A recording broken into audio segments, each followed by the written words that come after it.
बिस्मिल्लाहिर्रहमानिर्रहीम, अस्सलाम वालेकुम। फाइनली हम पीआईए को हमेशा के लिए अलविदा कहने के लिए जा रहे हैं और उसके बाद पीआईए का नामो निशान रहेगा नहीं रहेगा, कौन चलाएगा, नाम बदलेगा, इस सूरत हाल होने जा रही है।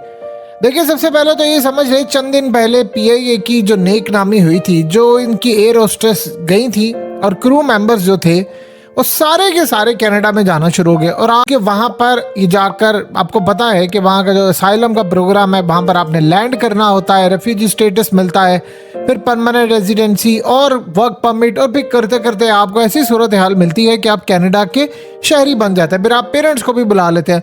और पिछले 2-2.5 साल से पाकिस्तान में जो क्रैकडाउन वाली चीज़ें चले, उसकी बेस के ऊपर उनको असाइलम वहाँ पर इजीली मिल जाती है। बहुत सारे पाकिस्तानियों ने दुनिया भर में असाइलम ली है ये कहकर के हमारे मुल्क में हमारी जान को ख़तरा है, ये लिहाजा जो न्यूज़ बन रही है, जो इस सूरत हाल में, वो बड़ा फ़ायदा हुआ। लेकिन अब जो मामला है वो बिल्कुल अलग है। अब होने ये जा रहा है कि 15 जून की आखिरी डेडलाइन दी गई है कि पीआईए को प्राइवेटाइज किया जाए। और प्राइवेटाइज ये है कि अभी पीआईए पर 735 अरब रुपए का कर्जा है। 735 अरब और तकरीबन 12 अरब हर महीने इस पर कर्जा चढ़ता जा रहा है। अब इसको हम करने जा रहे हैं प्राइवेटाइज, यानी अपना जो कौमी असासा है, अब हमने जो कि आईएमएफ से पैसे लेने हैं, तो उनकी शर्त ये है कि आपके जितने लॉस मेकिंग असासे हैं आप इनको फौरी तौर पर बेच दें। यानी जो भी अब आएगा, आपको कर्ज चाहिए तो आपको मुल्क के कौमी असासे बेचने पड़ेंगे।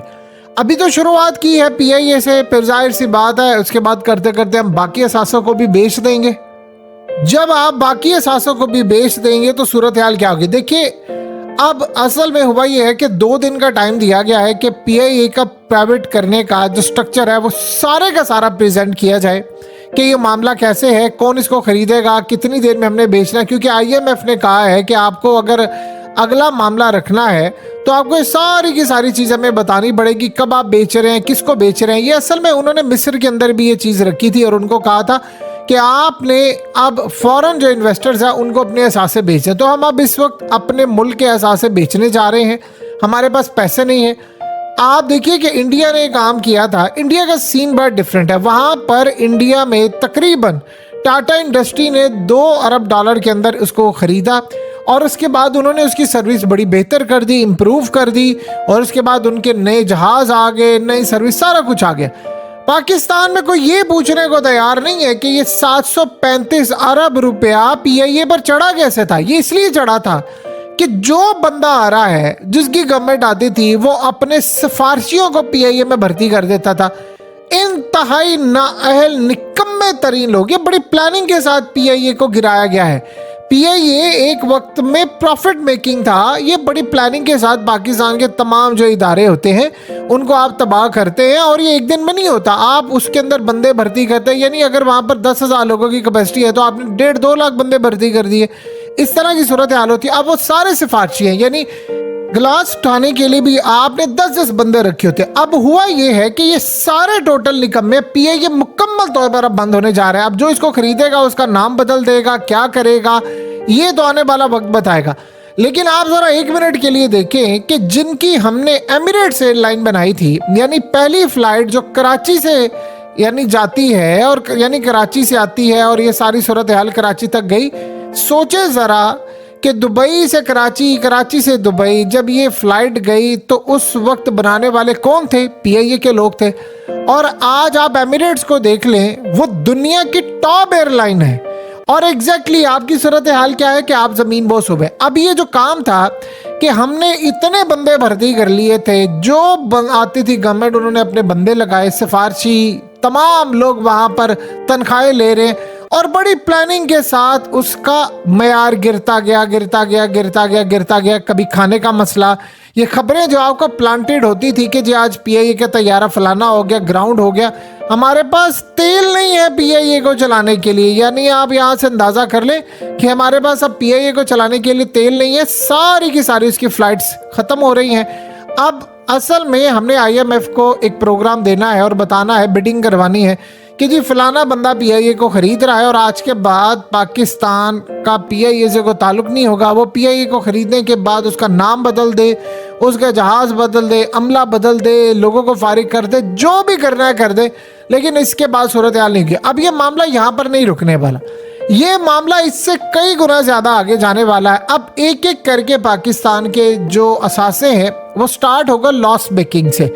ये असल में आईएमएफ की एक स्ट्रेटजी होती है कि पहले आप ये कहते हैं कि जो आपके असासे बोझ बने हुए, ये पूछे ना, एक चीज़ है, ये कभी आपने देखा एयर ब्लू से लेकर ये बाकी एयरलाइंस जो हैं वो क्यों नहीं लॉस के अंदर जा रही? यानी अवाम ने जब टैक्स देना होता है, अवाम का पैसा जाना होता है, तो आप उसकी माँ बहन नहीं कर देते हैं, अम्मा बहन पर आ जाते हैं सारे। यानी आप सोच लें कि उसके बाद उसका सत्यानाश कर देते हैं। अब इस सारी सूरत हाल में एयरलाइन बिल्कुल फारिग होने वाली है। यानी 15 जून का फाइनल टाइम दिया गया है जिसमें पीआईए को फारिग कर दिया जाएगा मुकम्मल तौर पर।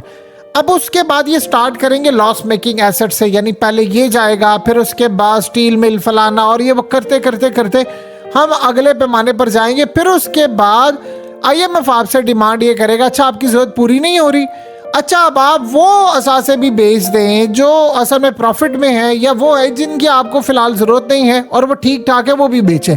ये पहली इसकी डिमांड होती है और उसके बाद अगली डिमांड। अब करते करते आप एक बात बताइए, हम आईएमएफ का हर साल कर्जा भी उतार रहे हैं, हम उसको पैसे भी दे रहे हैं, लेकिन कर्जा कम नहीं हो रहा, क्योंकि आप कर्ज नहीं उतार रहे, आप समझ रहे उनका सूद उतार रहे हैं 75%। यानी आप ये समझ ले कि अगर 100 रुपये आप आईएमएफ को देते हैं वापस, तो सिर्फ 25 रुपये आप समझ लें कि आईएमएफ की किस्त जा रही है और 75% आपका सूद जा रहा है, और सूद बढ़ता जा रहा है, बढ़ता जा रहा है, बढ़ता जा रहा है, बढ़ता जा रहा है। अब इस सारी सूरत हाल में आप मिस्र की हालत देख लें, कल क्या हुआ। मिस्र ने वही काम किया, उन्होंने इनको कहा कि आप अपने सासे और ये चीज़ें बेचें। ये असल में वो शराइत मान नहीं रहे थे, उन्होंने कहा जी आप अपने फॉरेन इन्वेस्टर को अपना मुल्क का बहुत बड़ा हिस्सा बेचें। इन्होंने जब वहाँ पर बेचा, तो बेचने के बाद आप देख ले कि उनकी करेंसी एक दिन में 38% गिर गई करेंसी। आप अंदाज़ा कर ले, 30 इजिप्शियन पाउंड से गिरता गिरता वो तकरीबन चला गया 49 पर 50 पर, और ये इतनी बड़ी तबाही थी कि आप सोच भी नहीं सकते। अब एग्जैक्टली वो सारी सूरत हाल पाकिस्तान पर लगने जा रही है।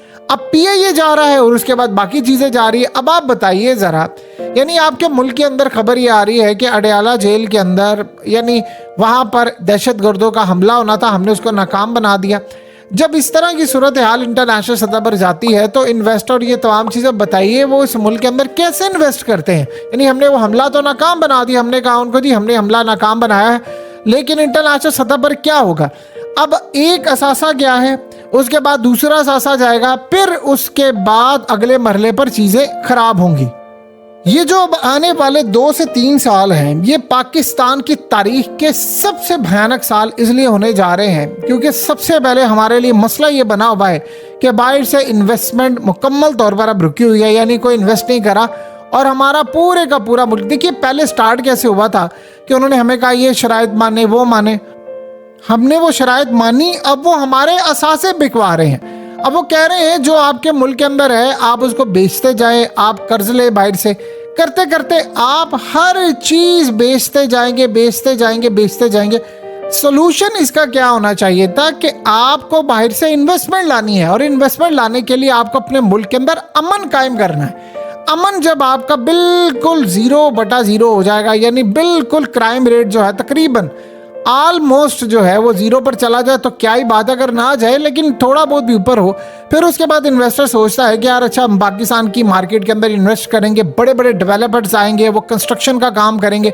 अब सोचिए ज़रा, दुनिया के बड़े डेवलपर्स हैं वो क्या कर रहे हैं, वो कर रहे हैं कि यार अगर हम पाकिस्तान में इन्वेस्टमेंट करने के लिए जाते हैं तो हमें तो ये भी नहीं पता कि पाकिस्तान की सूरत हाल में हमारा प्रॉफिट बनेगा या लॉस बनेगा, क्योंकि जो अपने पाकिस्तानी हैं जो ओवरसीज़ बैठे हुए हैं वो तो ना प्रॉपर्टी में इन्वेस्ट कर रहे हैं, ना वो किसी भी तरह से मिल्स बना रहे हैं, ना वो फैक्ट्रीज लगा रहे हैं। मुल्क के अंदर हालात ये है कि लोगों के पास पैसा नहीं है, तो वो इस सारी सूरत हाल में आपको इन्वेस्ट करके नहीं देते। इस पीआईए के प्राइवेटाइजेशन होने के बाद एक चीज़ का कम से कम फ़र्क पड़ेगा कि ये जो बड़े पैमाने पर आपकी एयर होस्टेस और ये बाहर जाकर वहाँ पर गायब होती हैं, शायद ये सिलसिला कम हो जाए।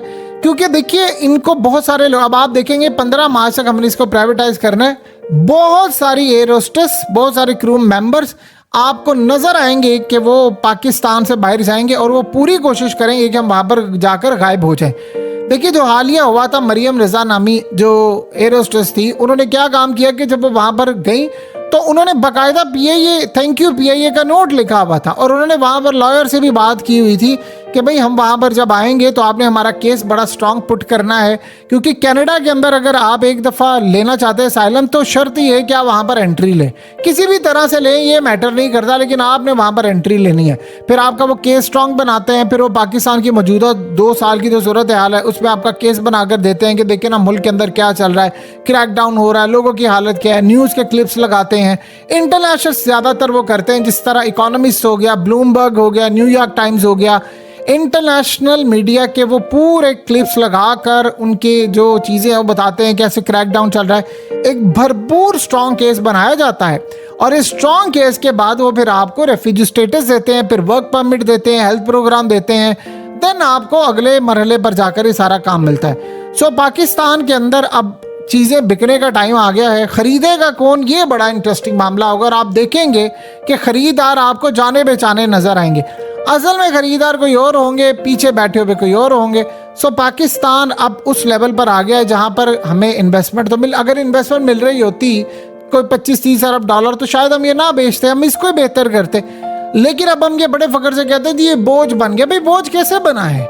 बाकी एयरलाइंस तो नहीं बोझ बनी, यानी एमिरेट्स तो नहीं बनी, इत्तेहाद तो नहीं बनी, आप देख ले कि एयर सियाल तो नहीं बन रही, या पाकिस्तान के अंदर एयर ब्लू तो नहीं बन रही, क्योंकि वो प्राइवेटाइज है। उन्होंने बंदे उतने रखे होते हैं जितना उनको पता ही नहीं, जितना प्रॉफिट हो रहा है उससे इस हिसाब से उन्होंने चलना है।